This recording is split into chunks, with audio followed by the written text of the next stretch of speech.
ஆட்டோக்காரர் ஒரு கர்ப்பிணி பெண்ணை ஆட்டோல ஏத்திக்கிட்டு ஹாஸ்பிட்டலுக்கு போறாங்க. பெரிய மழை பெஞ்சுக்கிட்டு இருக்கு. அப்ப அவர்கிட்ட இருந்த அந்த கொடைய அந்த கர்ப்பிணி பெண்ணை கிட்ட கொடுத்துட்டு இதை எடுத்துக்கிட்டு போமா அப்படின்னு சொல்றாங்க. அப்ப அந்த பொண்ணு சொல்றாங்க, ஆனா இது எப்படி நான் உங்ககிட்ட நான் திருப்பி கொடுக்கறது? அதுக்கு அந்த ஆட்டோக்காரர் சொல்றாரு, வேற யாருக்காவது தேவைப்படுறவங்களுக்கு கொடுத்துருமா அப்படின்னு சொல்லிட்டு அவர் போயிடுறாரு. அந்த கர்ப்பிணி பெண் அந்த கொடையை எடுத்துக்கிட்டு ஹாஸ்பிட்டல் வாசலுக்குள்ள போகும்போது அந்த வாசல்ல ஒரு பெரியவர் மழைக்கு பயந்துக்கிட்டு அப்படியே கை கட்டிக்கிட்டு நின்றுட்டு இருக்கிறாரு. அந்த கர்ப்பிணி பெண் அந்த கொடைய அந்த பெரியவர்கிட்ட கொடுத்து, ஐயா இதை எடுத்துட்டு போங்க ஐயா அப்படின்னு சொல்றாங்க. அதுக்கு அந்த பெரியவர் இதே மாதிரி கேட்கிறாரு, அம்மா நீங்க யாருன்னு எனக்கு தெரியாது, எப்படிமா இந்த கொடையை நான் திருப்பி உங்ககிட்ட கொடுக்கறது? அதுக்கு அந்த பொண்ணு சிரிச்சுக்கிட்டே சொல்றாங்க, வேற யாருக்காவது தேவைப்படுறவங்களுக்கு கொடுத்துருங்க ஐயா அப்படின்னு சொல்லிட்டு போயிடுறாங்க.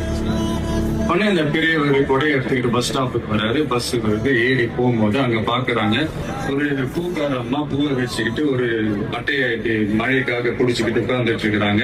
பெரியவர் போய் அந்த கொடையை அந்த பூக்கார அம்மா கிட்ட கொடுத்துட்டு அவர் பஸ் ஏறி போயிடுறாரு. பூக்காரமா அந்த கொடையை எடுத்துக்கிட்டு வீட்டுக்கிட்ட வரும்போது அங்க ஒரு ஸ்கூல் படிக்கிற பொண்ணு பேக் எல்லாம் மாட்டிக்கிட்டு மழையில ஓடி வர்றாங்க. அவங்க போய் அந்த ஸ்கூல் பொண்ணு கிட்ட கொடையை கொடுத்துட்டு, மழையில நனையாதமா இதை எடுத்துக்கிட்டு போங்க அப்படின்னு சொல்றாங்க. அந்த பொண்ணு தேங்க்ஸ் அப்படின்னு சொல்லிட்டு வீட்டுக்கிட்ட வரும்போது அந்த பொண்ணோட அப்பா பதட்டத்தோட வாசல்ல நின்றுட்டு இருக்கிறாரு. பொண்ணு மழையில நனைஞ்சுக்கிட்டு வரணுமே அப்படின்ட்டு. அந்த அப்பா வேற யாரும் இல்ல, அந்த ஆட்டோக்காரர்.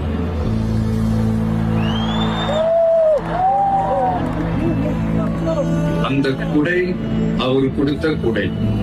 The moral of the story is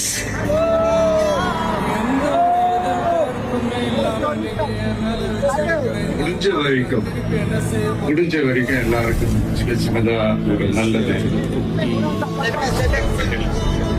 அது செஞ்சு இருந்து பாருங்க. லைஃப் ஒரு மாதிரி ஜாலியா இன்ட்ரெஸ்டிங்கா இருக்கும். ஒரு ஃபேமஸ் சேயிங் இருக்கு, வெள்ளத்துல தவிக்கிற ஒருத்தருக்கு நீங்க படகு கொடுத்தீங்கன்னா பாலைவனத்துல நீங்க தவிக்கிறப்போ ஒரு ஒட்டகமா வந்து நிற்கும்.